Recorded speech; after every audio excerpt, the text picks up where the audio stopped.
নমস্কাৰ জয় হিন্দ জয় অসম এটা বহুতেই ভাল খবৰ আহিছো আপোনালোকৰ মাজলৈ আজি পুনৰ নতুনকৈ চাকৰি আহিল টাটা মটৰ্ছ বিভাগৰ ফালৰ পৰা যেহেতু টাটা মটৰ্ছ বিভাগৰ ফালৰ পৰা নতুনকৈ পোষ্ট মুকলি কৰি দিছে 2025 বৰ্ষৰ কাৰণে 4300 প্লাস ভ্যাকেন্সি দেখিবলৈ পাব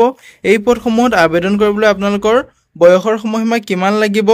এডুকেশন কোৱালিফিকেশনটো আপোনালোকৰ 10 পাস 12 পাস গ্ৰেজুৱেচন থাকিলে আবেদন কৰিব পাৰিব লগতে আপুনি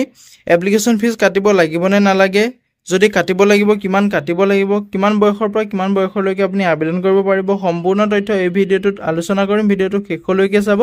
অলপ স্কিপ নকৰাকৈ ইয়াতে যেটো দেখিবলৈ পাইছে টাটা মটৰ্ছ ৰিক্ৰুটমেন্ট 2025 ৰ ফালৰ পৰা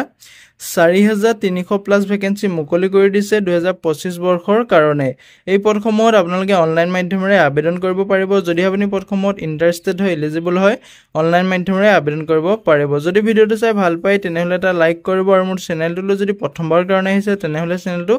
সাবস্ক্ৰাইব কৰিবলৈ নাপাহৰিব লগতে ভিডিঅটো সকলো বন্ধু বান্ধৱীলৈ শেয়াৰ কৰি দিব যাতে সকলোৱে প্ৰতিদিনে জবৰ আপডেটসমূহ পাই থাকিব পাৰে ইয়াতে এটা অভাৰভিউ দিয়া আছে যেটো টাটা বিভাগৰ ফালৰ পৰা পোষ্ট মুকলি হৈছে তাৰ এটা অভাৰভিউটো দিয়া আছে অৰ্গানাইজেচনটোৰ নেম হৈছে টাটা মটৰ্ছ বিভাগৰ ফালৰ পৰা যেহেতু পোষ্ট মুকলি হৈছে টোটেল পোষ্ট ইয়াতে আপুনি 4396 টা পোষ্ট দেখিবলৈ পাব কোৱালিফিকেশনৰ ক্ষেত্ৰত ক'বলৈ গলে 10 পাস 12 পাস এণ্ড গ্ৰেজুৱেচন কৰিলে আপুনি পোষ্টসমূহত আবেদন কৰিব পাৰিব ইয়াতে আপোনাৰ সিলেকশন প্ৰসিডিউৰটো দিয়া আছে ইন্টাৰভিউ হ'ব লগতে আপোনালোকৰ ডিভি মানে আপোনালোকৰ ডকুমেন্ট ভেৰিফিকেশন কৰা হ'ব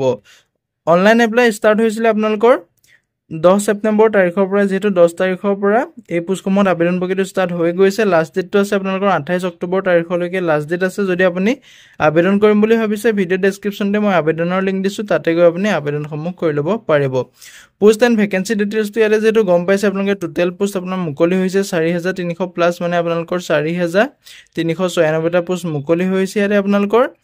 নেম সমূহ হৈছে পোষ্টসমূহৰ supervisor assistant engineer executive graduation trainee engineer accountant workshop in-charge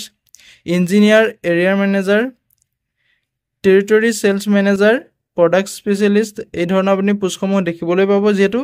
grade 3 grade 4 লেভেলৰ পদসমূহ মুকলি কৰি দিছে টাটা বিভাগৰ ফালৰ পৰা টাটা বিভাগৰ ফালৰ পৰা এটা বহুতে ডাঙৰ নিযুক্তি আহিছে বহুতে এটা ভাল সুবিধা আহিছে সুযোগ আহিছে সুবিধা সুযোগটো নেহেৰুৱাব যদি আপুনি ইন্টাৰেষ্টেড হয় এলিজিবল হয় পদসমূহৰ প্ৰতি আবেদনসমূহ কৰি ল'ব পাৰিব ইয়াতে আপোনাৰ বয়সৰ সময়সীমাটো দিয়া আছে candidate should be between 18 to 40 মানে আপোনাৰ মিনিমাম 18 বছৰ পৰা এই পোষ্টসমূহত আবেদন কৰিব পাৰিব ম্যাক্সিমাম আপুনি 40 বছৰ বয়সলৈকে আবেদন কৰিব পাৰিব লগতে আপুনি এজ ইলেকচনসমূহ ল'ব পাৰিব যদি আপুনি এসসি বা এসটিৰ ক্যান্ডিডেট হয় তেনেহলে আপুনি 5 বছৰকৈ এজ ইলেকচন ল'ব পাৰিব আৰু যদি ওবিসিৰ ক্যান্ডিডেট হয় তেনেহলে আপুনি 3 বছৰকৈ এজ ইলেকচন ল'ব পাৰিব এডুকেশন কোৱালিফিকেশন যেটো আপোনালোকে গম পাইছে 10 পাস 12 পাস গ্ৰেজুৱেচন যদি আপুনি কৰি থৈছে তেতিয়াহলে আপুনি পদসমূহত আবেদন কৰিব পাৰিব স্যালাৰি ক্ষেত্ৰত ক'বলৈ গলে আপোনালোকৰ মন্থলি 48000 টকাৰ পৰা আৰম্ভ কৰি 58000 লৈকে আপুনি দৰমহাসমূহ লাভ কৰিব পাৰিব ইয়াতে আপোনালোকৰ কোনো ধৰণৰ পৰীক্ষা নহয় যেটো সিলেকশন প্ৰসিডিউৰটো আপোনালোকৰ এটা ইন্টাৰভিউ হ'ব ইন্টাৰভিউ হোৱাৰ পিছতে আপোনালোকৰ ডকুমেন্ট ভেৰিফিকেশন হ'ব ইয়াতে কোনো ধৰণৰ এক্সাম দিব নালাগে আপুনি যদি ইন্টাৰেষ্টেড হয় পদসমূহৰ প্ৰতি আবেদনসমূহ কৰি ল'ব পাৰিব ইয়াতে এপ্লিকেশন ফিজটো আপুনি ইয়াত কোনো ধৰণৰ এপ্লিকেশন ফিজ পেমেন্ট কৰিব লাগে general OBC EWS SC ST PHGN হওক কিয় আপুনি ইয়াত কোনো ধৰণৰ এপ্লিকেশন ফিজ পেমেন্ট কৰিব নালাগে হাউ টু এপ্লাই ক্ষেত্ৰত ক'বলৈ গলে যদি আপুনি পোষ্টসমূহত আবেদন কৰিম বুলি ভাবিছে যদি আপুনি ইন্টাৰেষ্টেড হয় এলিজিবল হয় ভিডিও ডেসক্ৰিপচনতে মই আবেদনৰ লিংক দিছো অফিচিয়েল ওয়েবসাইটৰ লিংক দিছো তাতে গৈ আপুনি নিজেও চেক আউট সমূহ কৰি ল'ব পাৰিব যদি আপুনি আবেদন কৰিব বিচাৰে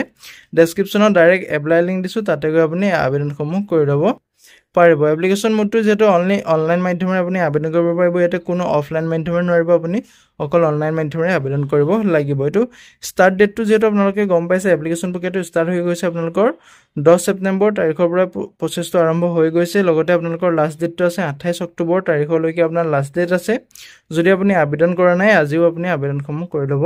পাৰিব ভিডিও ডেসক্ৰিপচনতে মই আবেদনৰ লিংক দিছো তাতে গৈ আপুনি আবেদনসমূহ কৰি ল'ব পাৰিব আজিলৈ ভিডিওটো ইমানে আছিল যদি ভিডিওটো চাই ভাল পালে এটা লাইক কৰিব আৰু মোৰ চেনেলটো যদি প্ৰথমবাৰ কাৰণে আহিছে তেনেহলে চেনেলটো সাবস্ক্ৰাইব কৰিবলৈ নাপাহৰিব লগতে ভিডিওটো সকলো বন্ধু বান্ধৱীলৈ শেয়াৰ কৰি দিব যাতে সকলোৱে প্ৰতিদিনে জবৰ আপডেটসমূহ এই চেনেলৰ দ্বাৰা পাই থাকিব পাৰে